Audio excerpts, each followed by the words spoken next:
Ben Sargent is a sixth-generation Texan, born in Amarillo in into a newspaper family. He learned the printing trade from age 12, started working for the local daily as a proof runner at age 14. Ben will explain to you about anvils, millstones, and proof running during his speech. Attended Amarillo College, BA in journalism from the University of Texas in 1970, when McFadden was sucking up to the New York Times as a fetal. No, it's fine. He doesn't care what you think. Okay, he barely knows that you ever were a cartoonist. You know, he's a McFadden. Ben worked as a reporter. I'm sorry, sweetie. You know I love you. Worked as a reporter for 5 years, mainly covering the state capitol, which is very interesting. You know, a cartoonist who was a reporter. He's not the only one.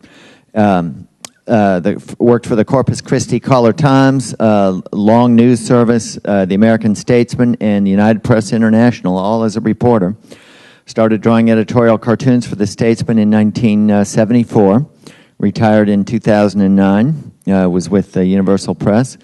And Ben once won the Pulitzer Prize for editorial cartooning. We won't say when. It was in the last century. Has been the AAC president, and those of us who have been privileged to know him for a long time knows that among his fabulously broad set of eccentricities and interests is that he knows the ins and outs of steam locomotives. He is a qualified steam fireman, a brakeman, and a conductor. Well, I don't know how much qualification you need to be a conductor, but brakeman, I'm saying probably something. Letterpress printer, 245 fonts of handset type, only 212 of which Jack Oman has traced. And he's been a lay Eucharist minister at St. David's Episcopal Church. So, Ben, you only have a minute and a half left after that introduction, but where is Ben? Oh, he's lurking.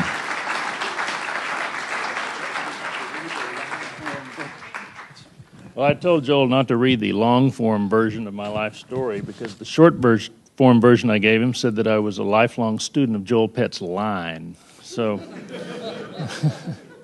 oh, there it is. Well, let me back up and give you something much more didactic than we've had up to now. And the advantages are, I think it's fairly short, and there's only one of my actual editorial cartoons in it, which I will not read to you verbatim. So you're in luck.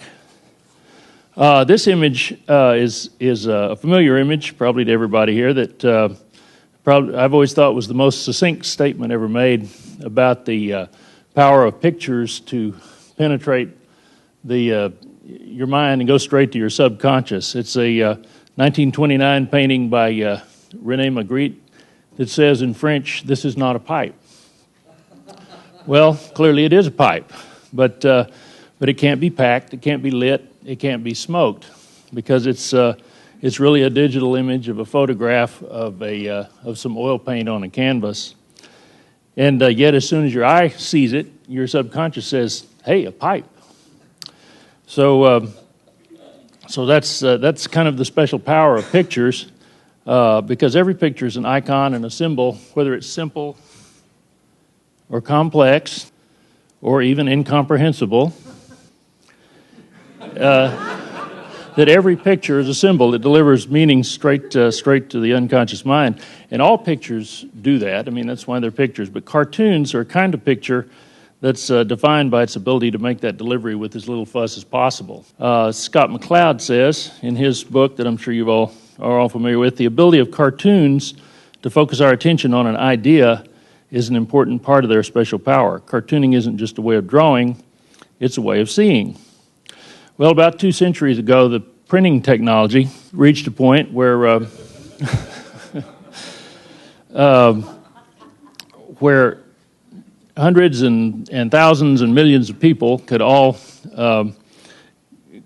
could all read the same thing at the same time. And the technology of reproducing pictures reached a point where cartoons could be a part of that mix. And thus was born the time-honored gold standard of political cartooning, the traditional, staff-produced, mass-distributed newspaper editorial cartoon. Well, after a century and a half of traditional newspaper cartooning, there's some melancholy news. The traditional editorial cartoon is dead, as dead as the traditional media that spawned it. And it doesn't mean that we cartoonists did anything wrong, or that good and often brilliant work isn't still being done every day and will continue to be done far into the future by cartoonists working in the traditional print environment. It just means that traditional media, primarily daily newspapers and traditional broadcasts, have passed a tipping point beyond which they no longer function in society with the authority that their pervasiveness earned them in the earlier age. And so I'm afraid that cartoons have carried along with that. When traditional media dominated the information that people consumed every day, they were a centralizing and a socializing force. At any given time, they brought everybody in the community around the same campfire to hear the same story at the same time. And that lent particular force to their content because the leaders, the followers, and the public at large all got the same news and opinions at the same time, and everybody knew that everybody else was reading the same thing at the same time. And the cartoons were part of that, and it gave them a certain authority that they derived from the newspaper's high perch in the information hierarchy. So it really was a time that cartoonists could really fancy themselves journalistic gladiators with politicians trembling at their every pen stroke. But then along came a period that everyone here can remember. The means of delivering information to people changed suddenly and profoundly. It was the advent of digital creation, transmission, and consumption of information. And it completely overturned the communication model that had prevailed in every literate society in the world for 500 years. And as Bill Clinton would say, the math is unmistakable. In the last 30 years, the nightly audience for network news has fallen by 60%. In the last 20 years, the readership of daily newspapers has fallen by 30%. And I'm told that there are not fewer people in society over that period. So now we live in a whole new world, not just in how information is transmitted and received, but how it shapes our experience and society. If traditional media are a centralizing force, digital media are an atomizing force. And the digital environment is one of practically perfect chaos in which information is split up into billions of little pieces and then stuck back together in infinitely random and constantly changing ways. So in the digital age, the traditional cartoon is suddenly outside its native habitat. In the old regime, it inhabited an orderly, well-organized world with well-defined information providers and consumers. And in the digital world, a cartoon is one grain in a highly disorganized and constantly moving sandstorm of data, which may give it infinitely wider exposure, but takes away that traditional voice of authority derived from its perch in the print hierarchy. In my youth, there was a learned man named Marshall McLuhan, who became very famous theorizing that the effects of media, meaning all the ways we get information, have on how we see and relate to everything in our societies and our lives. The age of print, he said, had produced a world of organization, order, classification, and well-defined relationships, but it was coming to an end. A new age was coming, McLuhan said, in which media would be pervasive and around us all the time. Does that sound familiar? Making everyone a universal producer and consumer of information in a completely unstructured way. He called it the global village, and he predicted it would eventually sweep away all the structural hierarchies of the print world. McLuhan was thinking about television. So if he had lived long enough, I think he died in 1980, lived long enough to see the digital revolution, I think he would have been amazed at how, in what a revolutionary way, his predictions came true. So if the print-driven hierarchy is passing away, do cartoons have some new role to play in the global village? Well, pictures are still pictures, and in fact, an estimated 6 billion pictures are posted to the interwebs every day. And I looked that up on the interweb, so it must be true. So they still have their special secret power and their uncanny knack for bypassing the rational mind and speaking directly to the unconscious. And cartoon pictures still are defined by their special power to focus our attention on an idea. So the power of the pictures hadn't changed, but the ways in which the viewer finds, receives, appreciates, and shares them is still completely undefined. And even though we're rushing headlong into the age of digital communication, the future of free democracy still demands the practice of journalism. I'm sorry, I'll let you read that, and then I'll go on to what this slide ought to be. All right. There's cartoons in the digital age. All right, now the next slide.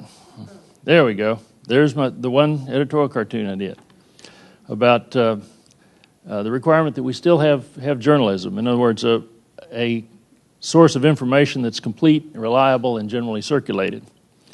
And likewise, a free democracy also requires the practice of freely commenting, attacking, satirizing, and lampooning its affairs. And cartooning is the act of performing that function using the power of pictures. In the new age, cartoons will have to exercise their subversive impact on their own without the implied authority of the old order.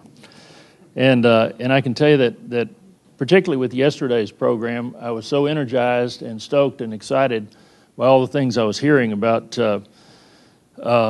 new ways that people are spreading out and innovating, web cartoons, animation, device apps, cartoon reporting, interactive cartooning, even tropes and memes, which I'm still not sure what those are. But so clearly there's lots of experimentation going on, and that there will be new ways found for cartoons to function without the old print hierarchy. So society needs what cartoons do, and people do like cartoons, even if newspaper management doesn't care whether they like cartoons or not, and the direct and mysterious way in which they make a point. Because cartoons still are pictures, and if you ask your subconscious, it will still tell you this is a pipe. So thank you, and I'll hand it back to Joel. How'd I do?